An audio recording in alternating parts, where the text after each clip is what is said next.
Yo, what's up? Lawler here with some more Rocket League news. We got some things to talk about team confirmations in the RLCS, as well as some teasing that they're going to finally be entering soon. Also got some new tournaments to be talking about as well. All that and more in today's video.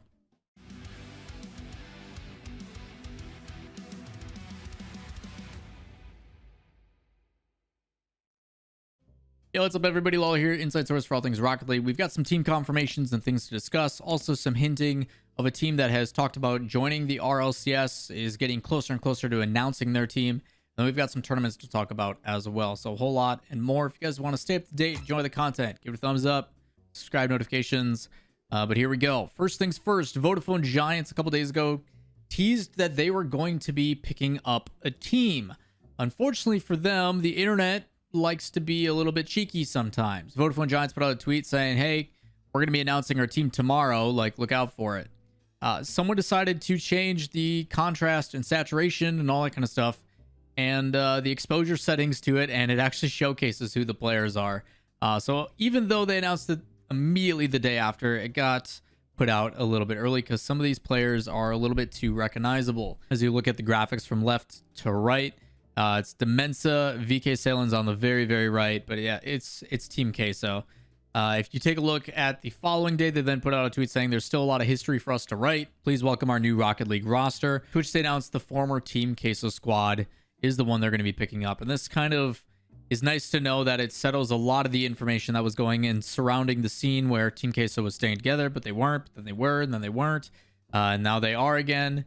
And part of the reason why is due to one of the players was supposedly going to be signing with another team, but the reason why that didn't happen, I'm not going to make public. It's a little bit more personal as to why that information isn't out. So until that person decides to really put that information out there, I'm going to keep my mouth shut on it.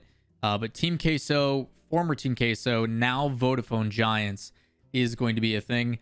If you guys don't remember, the previous Vodafone Giants are now with Astral on Carmine Corp. So now it is Steak, Itachi, and Astral from Solary that used to be Oxygen.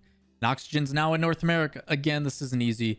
I'll have an all-encompassing roster video at the end of the offseason just to keep you guys aware. So if that doesn't make you want to resub, I don't know what will. That's not it. In that thread, esports team Resolve says, glad to see you back in Rocket League. We can't wait to face you. To which someone asked, hey, when is your guys' announcement going to be? What's going to happen with that? And they said soon. So what that actually means, whether it'll be next week, tomorrow, a month from now, we don't know. If you guys don't remember, a month ago in a video, I talked about how Williams Racing is going to be getting into Rocket League. They are partnering with Resolve, and we still have yet to see any real movement besides that. So hopefully they do end up picking up a team here shortly. And it looks like things are in the process of getting there. So excited to see when Resolve will announce that. I'll let you guys know when it ends up becoming public. Now for two tournaments, I'm going to talk about the first one for a reason first, because there's not a whole lot about it. The first one is going to be with Johnny Boy, again, always busy in the offseason. He's putting out a new Salt Mine. This one's going to be Salt Mine Atlantic Draft, which is coming soon. Doesn't have any of the specific details, even in the teaser trailer. Again, Cat Steps has done a lot of the Brawl editing as well and does a phenomenal job. But yeah, just in the teaser, it showcases a lot of action, but nothing in particular about the actual details of the event. Whether it's going to follow similar formats to Salt Mine Undergrounds of the past or otherwise, I do not know. But with it being a Salt Mine, it's likely to be a 1v1. With it being Johnny Boy, it's likely to be a 1v1 and have some unique variants to it in some capacity. With it being an Atlantic draft, does that kind of hint at who's going to be involved? We'll have to wait and see. And last but not least, Team Liquid, obviously a team that is now involved in Rocket League pretty heavily, has a partnership with Alienware and is putting on a second season of their tournament series. Coming up here in the next few weeks is going to be the Alienware Tournament Series Season 2. And links to all this will be in the description down below, along with everything else I'm talking about. Matches will start on August 28th, with the finals being September 12th.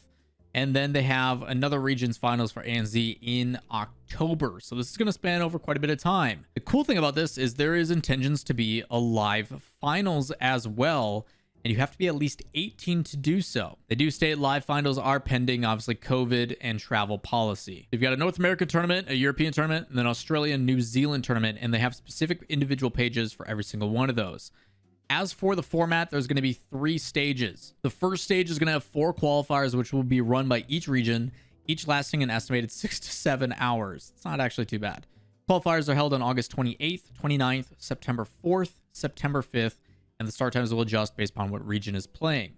Each qualifier will consist of a double elimination bracket with the top 2 teams from each qualifier making it to the regional finals in stage 2. In stage 2, those 8 teams from each region that qualified from stage 1 play in another double elimination bracket. All those matches in the stage 2 process will be best of 7s, and the NA and the EU regions will complete their tournament brackets to the entirety during stage 2. The 2 Australian and New Zealand teams that advance from the semifinals will then move on to stage 3 as well. Stage 3, which is supposed to be a ANZ tournament only, says that the finalists from stage 2 of ANZ bracket play a best of 7 match. The broadcast will be live from Melbourne, Australia, which is pretty cool. So it is cool to see that Australia and New Zealand are going to have a live event, which is interesting. There's been a couple live events that have been announced recently, both for the collegiate field and otherwise. But Sonics has made it pretty clear, and by Sonics, I mean Epic Games actually, but they've stated that, like, yo, nothing's happening before 2022 with our IP. You're not allowed to use it. So I don't know what kind of complications that can create, or if they're just going to look past it either way. Because I know this isn't the only tournament that's doing it. There was another collegiate one that was sent to me that I haven't really done any coverage on yet, by CES Gaming, College Esports Tournament. And it's going to be streamed on the NBC Sports Twitch channel. So it's supposed to be at the Golden One Center where the Sacramento Kings play. It's actually a pretty big event for collegiate play. So we'll see what happens with that. I'll talk about that in detail. If you guys would like me in the comments down below, let me know. Either way, a lot of prize money on the line, and you should be seeing a graphic with all those displayed in stage 1, which is pretty cool. The top 3 teams all earn prizing. First place is $240. Second is $120. Third place is $90. In stage 2, top 3 from NA and EU will receive $1,500 for first place and a gaming laptop. Second place is $750, and third place is $300. And then obviously Australia and New Zealand have $750 for the final 2 teams, and third place gets $600.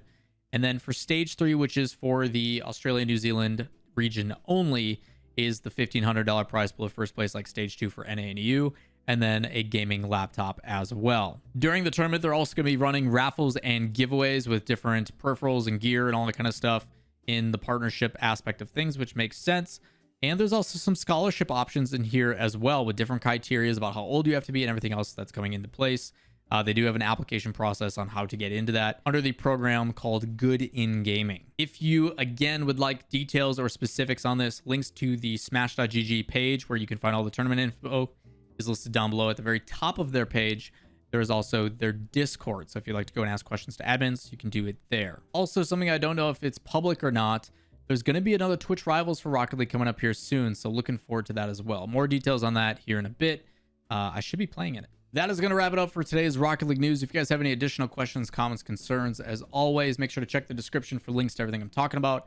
Let me know in the comments down below, and while you're down there, if you enjoy the content, give it a thumbs up, hit subscribe, turn on notifications, and we'll see you in the next one. Peace.